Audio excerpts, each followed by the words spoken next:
हर हर महादेव। आज की वीडियो में मैं पशुपतिनाथ व्रत की सुबह की बहुत ही सरल पूजा विधि शेयर करूंगी। तो देखिए, मंदिर में ही हमें पूजा करनी है। 5 व्रत किए जाते हैं और पांचों व्रत में हमें एक ही मंदिर में जाके पूजन करना होता है।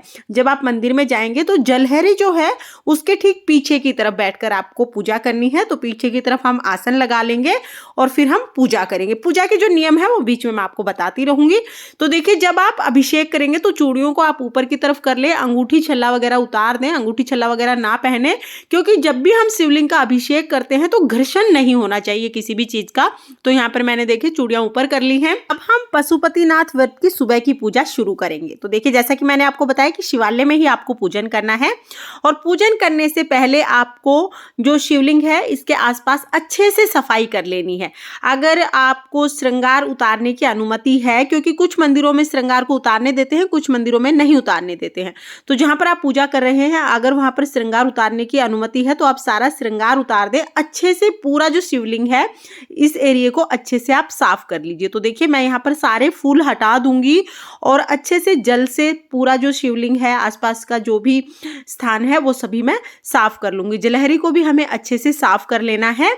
और किसी किसी मंदिर में जो फूल है और श्रृंगार है वो नहीं हटाने देते हैं, तो अगर आप जहाँ पूजा कर रहे हैं वहां श्रृंगार नहीं हटाने देते हैं तो फिर कोई बात नहीं, आप सीधा जलाभिषेक कर सकते हैं। तो यहाँ पर देखिए पूरा श्रृंगार मैंने हटा दिया है। इसके बाद हम अभिषेक करेंगे। तो सबसे पहले हम लोग शिवलिंग का जल से अभिषेक करते हैं।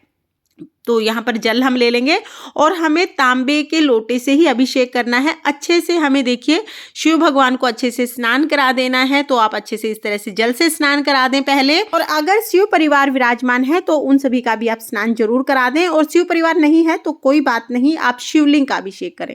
तो देखिए, जल से अभिषेक करने के बाद फिर हमें पंचामृत से अभिषेक करना है। तो यहाँ पर पंचामृत से हम अभिषेक कर देंगे। पंचामृत से अभिषेक करने के बाद फिर से हम जल से अभिषेक करेंगे। और जल से जब आप अभिषेक करेंगे ना तो सारा पंचामृत जो भी आपने अभिषेक किया है वो सारा साफ हो जाना चाहिए। इस तरह से हमें अभिषेक करना है। तो 3 बार हम अभिषेक करेंगे, पहले जल से, फिर पंचामृत से और फिर जल से। उसके बाद जलहरी से हम थोड़ा सा जल ले लेंगे। तो खाली लोटा घर पर नहीं लेके आना है, थोड़ा सा जल आप जरूर लेके आए। ये बहुत ही शुभ होता है, गंगा जल के समान पवित्र होता है। तो ये जल आप ले आएंगे। इसके बाद हमें भोले बाबा का श्रृंगार करना है। तो सबसे पहले मैं यहाँ पर अष्टगंध चंदन से ओम लिखूंगी। आप अपनी इच्छा के अनुसार श्रृंगार कर सकते हैं। तो पहले मैं यहाँ पर देखिए अष्टगंध चंदन से ओम लिख दूंगी, उसके ऊपर फिर मैं चंदन से ओम लिखूंगी। और रोली और हल्दी ये शिवलिंग पर नहीं चढ़ाई जाती है, तो ये चीज आप चंदन में बिल्कुल मिक्स ना होने दें। तो यहाँ पर देखिए फिर मैंने चंदन से ओम लिख दिया है। इसके बाद मैं त्रिपुंड बना दूंगी। तो आप त्रिपुंड बना सकते हैं या आप तिलक कर सकते हैं। तो भगवान यहाँ पर देखिए पीले चंदन से मैं त्रिपुंड बना दूंगी। और अगर आप विधि विधान से ये व्रत करते हैं ना तो ऐसी कोई मनोकामना नहीं है जो पशुपति व्रत से पूर्ण ना हुई हो। तो आप पूरे श्रद्धा भाव से व्रत जरूर करें। उसके बाद देखिए मैंने अबीर से तिलक कर दिया है, ऊपर भी हम अबीर चढ़ा देंगे। साथ ही हमें गुलाल भी चढ़ानी है और अक्षत चढ़ाने हैं। इसके बाद देखिए ये जो स्थान है जलहरी में, ये गणेश जी का स्थान होता है। यहाँ पर हम रोली समर्पित करेंगे। आप शिवलिंग में जो जलहरी होती है वहां पर रोली समर्पित कर सकते हैं। ये जो है अशोक सुंदरी का स्थान है, यहाँ पर हम रोली समर्पित कर देंगे। यहाँ पर कार्तिकेय के स्थान पर रोली समर्पित कर देंगे और माता पार्वती के स्थान पर भी हम रोली समर्पित कर देंगे। यानी कि जो जलहरी है ये चारों तरफ माता के हस्त कमल माने जाते हैं। तो आप चारों तरफ रोली समर्पित कर सकते हैं। शिवलिंग के पर हमें रोली और हल्दी समर्पित नहीं करनी है।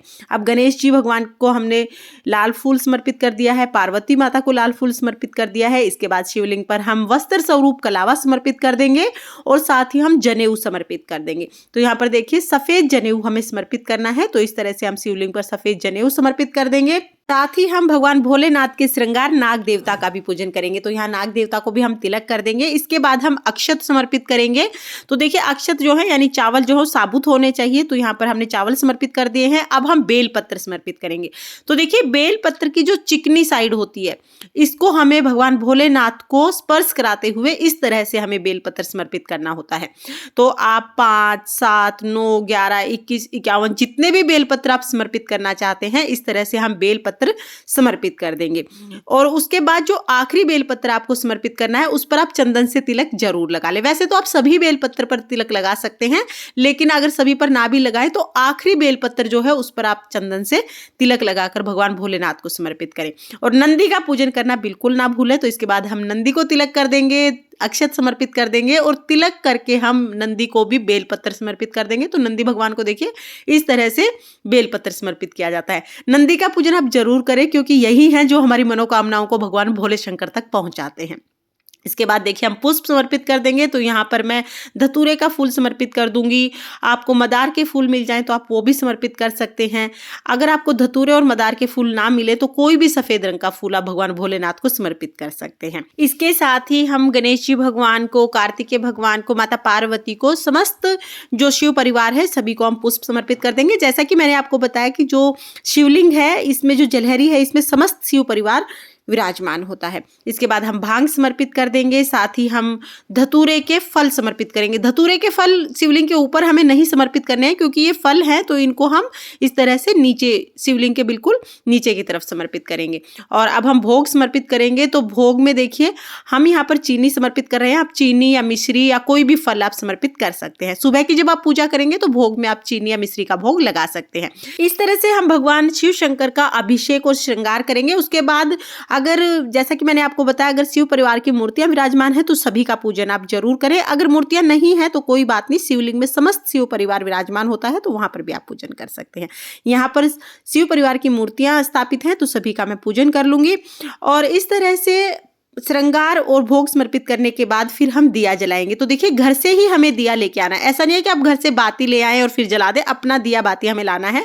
उसके बाद फूल रख के, फूलों का आसन देकर या चावल का आसन देकर हम दिए को रखेंगे। सीधा जमीन पर दिया नहीं रखना है, इस बात का आप ध्यान रखें।